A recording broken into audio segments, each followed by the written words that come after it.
He never quite fit the picture American music tried to draw around him. Not in the way he dressed, not in the way he sang, and not in the way he refused to perform sincerity as a polished act. Yet Willie Nelson has remained one of its central figures for more than 7 decades. Not by conforming to the image of a star but by ignoring it altogether. His voice, weathered and unhurried, feels like it was shaped on long roads through dust and memory, carrying both tenderness and exhaustion in equal measure. Across a career that spans hundreds of recordings and tens of thousands of performances, he built something closer to a living archive than a catalog, a body of work that stretches from rural Texas beginnings to the largest stages in American culture. What sets him apart is not just endurance, but refusal. Refusal to be reshaped, refusal to be softened, refusal to disappear. His life is often told as legend, but beneath the mythology lies a more complicated truth, one built from loss, persistence, and an almost stubborn devotion to honesty in music. That truth begins not with fame or recognition, but with absence, silence, and a childhood marked by departures that arrived without warning and never fully left. Abandonment in the Dust of Abbott. Willie Nelson was born in Abbott, Texas, in 1933, a small rural town where the horizon felt wider than possibility itself. His early life did not begin with stability but with rupture. His parents, still very young themselves, separated from their children when Willie was only an infant. There was no formal goodbye, no explanation that a child could later revisit for clarity, only absence that settled into daily life like weather. Willie and his sister were left in the care of their grandparents, who stepped into responsibility without preparation but with determination. The emotional consequences of that early abandonment did not announce themselves dramatically. They accumulated quietly. He grew up with the awareness that love could leave without warning, and that presence was never guaranteed. In Abbott, survival was not measured by comfort but by continuity, by whether a person kept going despite limited means and fewer expectations. That early rupture became a foundation he never fully escaped, shaping how he understood attachment, trust, and permanence. Even as a child, music offered something steadier than people, a structure that did not disappear, a language that did not abandon him mid-sentence. In that sense, his childhood was not only about loss, but also about the first discovery of something that would remain when everything else shifted. Raised by discipline and song, Willie's grandparents provided stability where his parents had not, though it was a stability shaped by discipline, faith, and hard rural work. Their household reflected the rhythms of Methodist tradition and farm life, where responsibility came early and comfort was secondary to structure. His grandmother, in particular, became a formative presence, introducing music not as entertainment but as instruction, ordering songbooks, and encouraging her grandchildren to read and play as a form of moral and emotional grounding. It was under her guidance that Willie first held a guitar, an instrument that would become less an object and more an extension of thought itself. The household did not erase the earlier wound of abandonment, but it offered a framework for endurance. Music, in that environment, was not escape in the casual sense. It was survival translated into sound. While other children learned play as freedom, Willie learned music as continuity. The discipline of daily life, chores, fieldwork, and expectation, sat alongside the quieter discipline of learning chords and melodies. These early years shaped his understanding that expression was not separate from labor, and that art could emerge from the same soil that demanded work before reward. Even in childhood, the lines between hardship and creativity were already blurred. Cotton fields and the first songs. By the time he was a child growing into adolescence, Willie Nelson had already begun to develop a relationship with work that most adults would recognize as exhausting. He picked cotton under the Texas sun, worked fields, and took on tasks that placed him alongside people far older. These experiences were not romanticized in real time. They were simply conditions of survival. Yet within that physical labor, music continued to expand. He absorbed gospel from churches, Western swing from radios, and fragments of blues and folk that drifted through the rural landscape. What he heard became layered within him, forming a musical vocabulary that did not come from formal training, but from lived environment. He began playing in local bands and writing songs before most children his age had considered language as something they could shape creatively. His early compositions revealed a sensitivity to time, loss, and emotional nuance that seemed unusually mature, though they were not treated as extraordinary within his immediate surroundings. In Abbott, talent without opportunity remained only potential. Still, music became the one place where he was not defined by limitation. It offered a structure in which he could speak without interruption, and more importantly, without needing permission. Leaving Abbott and searching for direction. Leaving his hometown was not a dramatic departure but a necessary drift toward possibility. After high school, Willie Nelson moved through a series of attempts to find direction, none of which fully contained him. He briefly entered the Air Force, but physical issues led to an early discharge, ending that path before it could stabilize him. What followed was a period defined by movement rather than destination. He worked a variety of jobs, selling Bibles, assisting plumbers, laboring in fields, and taking on whatever work could sustain him temporarily. None of these roles became permanent identities. Instead, they functioned as intervals between musical commitments. Music itself remained constant, even when everything else shifted. He played in small venues, performed wherever possible, and eventually worked as a disc jockey, where his voice found a new form of expression. On air, he learned intimacy at a distance, speaking as if to a single listener, rather than a mass audience. This period was not glamorous, but it was formative. It revealed that his connection to music was not dependent on success or recognition. Even without stability, he continued to write, perform, and refine a style that did not yet have a defined place in the industry that surrounded him. Marriage, family, and uneven ground. Willie Nelson's early adult life also included relationships that reflected the instability of his career. His first marriage brought children and domestic responsibility, but it unfolded under the pressure of financial uncertainty and constant absence. The demands of touring, writing, and survival left little space for traditional family structure, and the household often became a site of tension rather than refuge. Over time, the relationship deteriorated, shaped by frustration on both sides and the strain of unmet expectations. His early experience as a father mirrored, in complicated ways, the absence he had known as a child, creating patterns that were difficult to fully interrupt.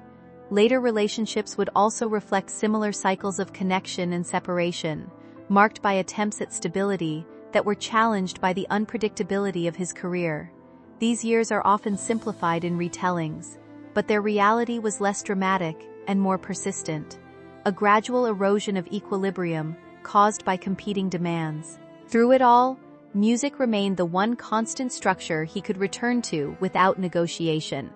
It was the space where failure, conflict, and uncertainty could be transformed into something coherent, even when life outside it remained unresolved. Writing songs that belonged to others. While Willie Nelson struggled to establish himself as a performer, his songwriting quietly reshaped American music.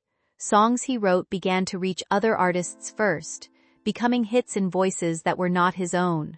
Compositions that emerged from modest circumstances, often written in small apartments or during moments of financial strain, found enormous success once recorded by established singers. This created a paradox that defined much of his early career: recognition without visibility. His words became widely known while his identity as a performer remained uncertain within the industry. Nashville's dominant sound at the time favored polished production and controlled vocal style, qualities that did not align with his phrasing or tone. His singing voice was often described as unconventional, but what critics identified as limitation was, in reality, a distinct rhythmic intuition. He placed words slightly behind or ahead of expected timing, creating a conversational intimacy that contrasted sharply with prevailing standards. Still, despite the success of his writing, he remained outside the center of performance recognition. His work was valued, but his presence as an artist was not yet fully accepted by the system that benefited from his creativity. Nashville expectations and creative resistance. As Willie Nelson's songwriting reputation grew, his frustration with the industry structure also deepened. Nashville in that era operated with defined expectations for what country music should sound like, emphasizing smooth arrangements and predictable vocal clarity. Within that framework, his voice and phrasing were often treated as problems to be corrected, rather than traits to be understood. He was encouraged, directly and indirectly, to focus on writing for others rather than performing himself. This separation between creator and performer became a defining tension in his career. The industry could profit from his ideas, but struggled to accommodate his identity. Meanwhile, his songs continued to achieve success through other artists, reinforcing the contradiction between value and recognition. Over time, this dynamic shaped his perspective on control and authorship. He was not simply being excluded, he was being selectively included in a way that minimized his autonomy. The experience contributed to a growing sense that artistic truth and commercial expectation were no longer aligned. Instead of adapting fully, he began to develop a parallel path, one that would eventually move away from the structures that had limited him. Songs that became everyone else's triumph.